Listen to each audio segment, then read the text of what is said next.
Distinguishing what is true from what is false is becoming increasingly difficult. And the consequences are, in my view, extraordinarily harmful. The impact of traditional methods should not be underestimated, but the greatest threat, the one that I believe threatens the very existence of our democracy, is disinformation.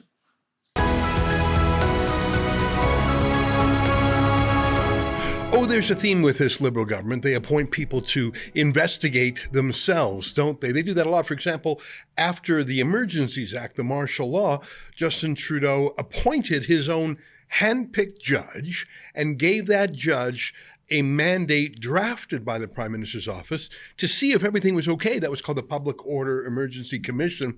And sure enough, that judge said, "Boss, I got your back. Everything was okay." Well, I don't know if you remember, but a few months later, when the independent Federal Court of Canada reviewed the legality of the Emergencies Act, it said it was illegal and unconstitutional, and it was a scorching ruling. That's the difference between choosing your own investigator. Well, Justin Trudeau likes to do that a lot. And when credible allegations from our security services said there were at least 11 different riding associations in Canada where there was massive foreign interference, including the astonishing case of Han Dong, a Liberal MP who reportedly had busloads of foreign Chinese nationals. These were not Canadians. They were foreigners bussed into a Liberal nomination because that's the Liberal Party's rule. Apparently choosing foreign nationals, choosing who the candidate there was. And this happened in 11 districts, while Justin Trudeau hand-picked the judge again, Justice Marie-Josée Hogue, and wouldn't you know it, everything's okay. In fact, the real problem, she said, is too much freedom on the internet. Joining us now to talk about it is someone who was following the entire Hogue Commission and who has written about the report, our friend and chief reporter, Sheila Gunn Reid. Sheila, great to see you again. Ezra, thanks for having me back on the show. There's absolutely nothing in this report that should shock anybody. Justice Hogue laid it out at the beginning of the second half of the Foreign Interference Commission. She said that regardless of CSIS's findings, that 11 parliamentarians had wittingly or unwittingly participated or benefited from foreign interference, she would not be naming them because of the stigma attached. So that sort of set it out. We certainly wouldn't want any stigma for being a foreign spy. I mean, where's your compassion for the foreign spies? Right. Or where's your compassion for the Canadian public who are going to go into the next election potentially voting for people who have wittingly, I would suggest they all did, with the exception of Mary Ng, who I think doesn't do much wittingly. Yeah. I think all of them knew exactly what they were doing, but they were happy to take the help because it meant that they would win. And the senators, they're doing it for freebies. Yeah, exactly right. Well, Justice Marie-Josée Hogue says that there was minimal impact on elections. I don't know how that's possible when foreign nationals bust in, chose, in the case of Han Dong, according to CSIS reports, they chose him. And there's certain districts that are a sure bet, or at least were a sure bet for the Conservatives, sure bet for the Liberals. Most of this help went to the Liberals. Han Dong is a member of Parliament who was selected by the CCP, by the Chinese Communist Party. That was ratified by voters in his district because they vote Liberal no matter what. But he was chosen by China, wasn't he? That's exactly what happened. And now in Hogue's report, she actually says that foreign interference did happen in nominations, and it did happen, and it could have flipped certain ridings. She says that did happen. So for her to say that our democracy is not at risk of foreign interference, she finds that it did affect and disenfranchise Canadians. But her solution to this is a revamped version of Justin Trudeau's censorship bill, C-63, to combat disinformation instead of tightening up rules around foreign interference. Government has the primary responsibility for ensuring national security and protecting our democratic institutions. But what I have read and heard convinces me that society as a whole must contribute to defending these institutions. if we want to ensure their survival. Foreign actors are no longer content to use traditional means to interfere. They are also using sophisticated technological means and increasingly sowing disinformation in traditional media, but above all, on social media. Distinguishing what is true from what is false is becoming increasingly difficult, and the consequences are, in my view, extraordinarily harmful. The impact of traditional methods should not be underestimated, but the greatest threat, the one that I believe threatens the very existence of our democracy, is disinformation. This threat is all the more nefarious because the means available to counter it are limited and very difficult to implement.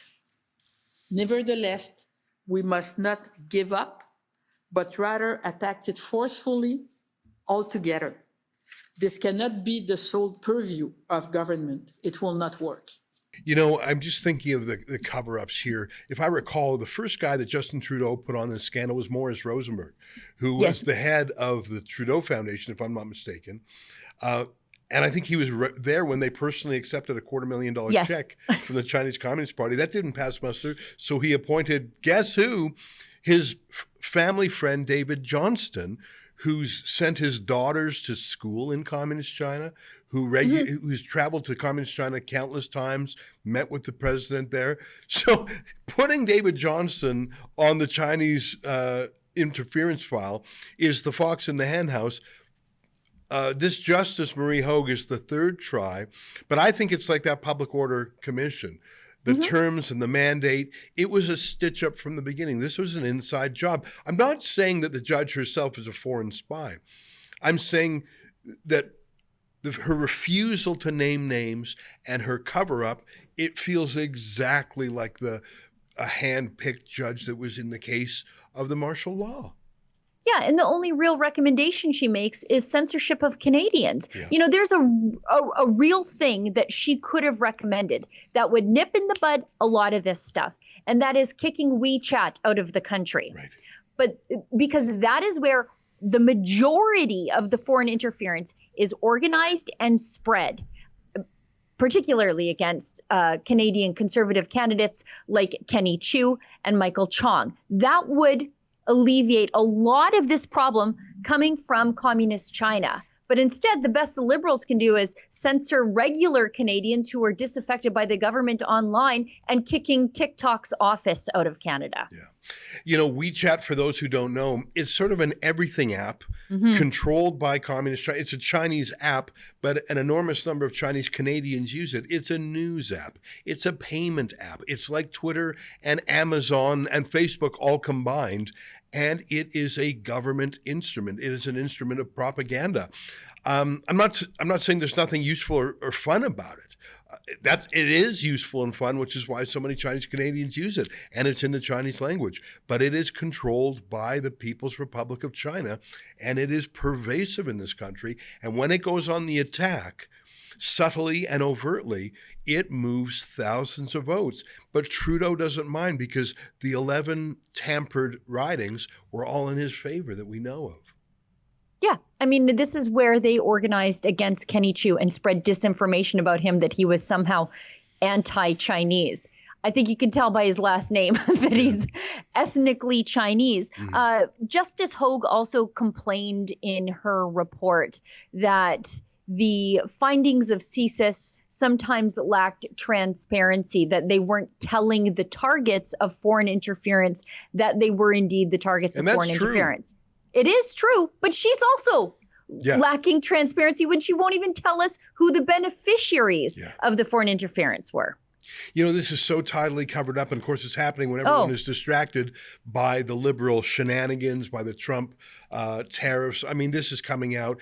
I remember on 9/11, I'm old enough to remember that on 9/11, there was this famous British bureaucrat who sent an email when the towers were falling. She said, "Hey guys, this is a good time to put out any bad news." I don't know if you remember that anecdote from more than 20 years ago, as in, let's take out the dirty laundry while everyone's looking somewhere else. But really, if you look at both Chrystia Freeland and Mark Carney, the two leading candidates to take over from Justin Trudeau, they are deeply enmeshed in foreign regimes. Mark Carney extra deeply. They were both World Economic Forum people, and Mark Carney is heavy into China.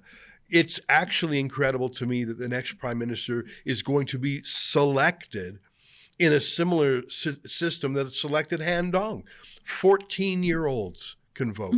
They don't even have to be citizens. They used to be anyone in the country. Now they're saying permanent residents. They're still not citizens. You have 14-year-old children who are not citizens who are going to select, not elect, the next prime minister of this country, while the rest of us just have to take it.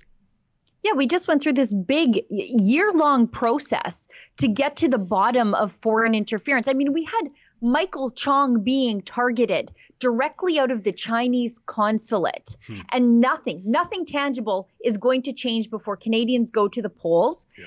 I think at the latest in October, we could have exactly the same problems going forward. And Ontario is a hotbed of this stuff.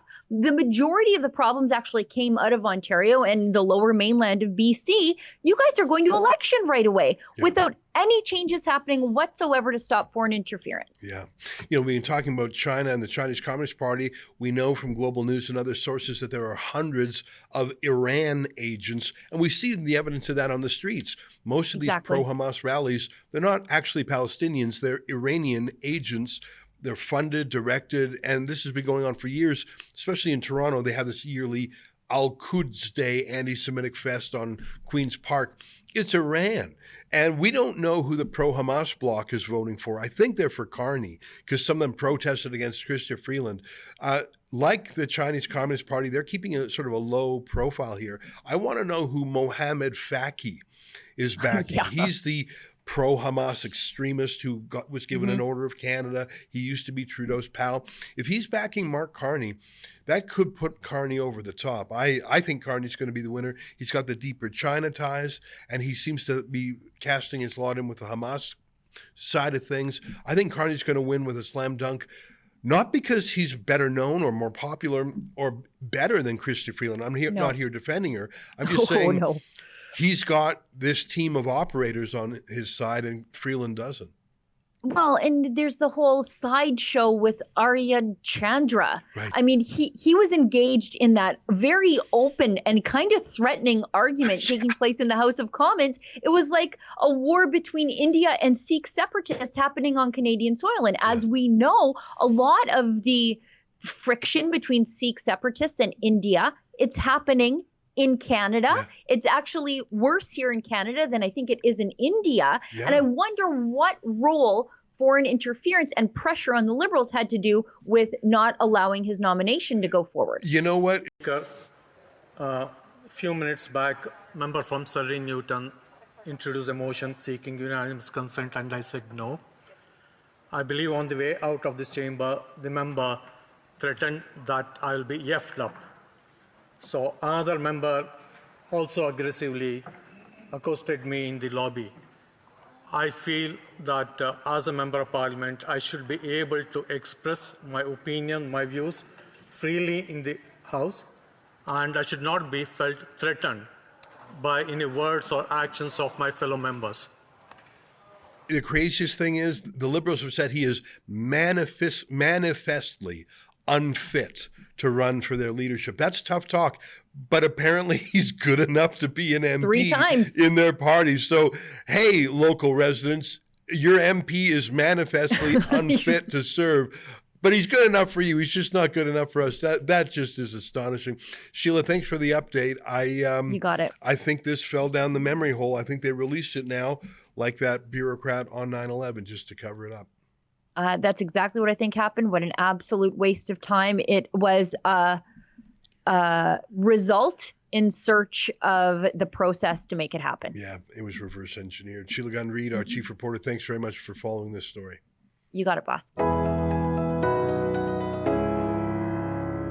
Oh, hi, it's Ezra Levant here in Toronto with an important message because we need your help.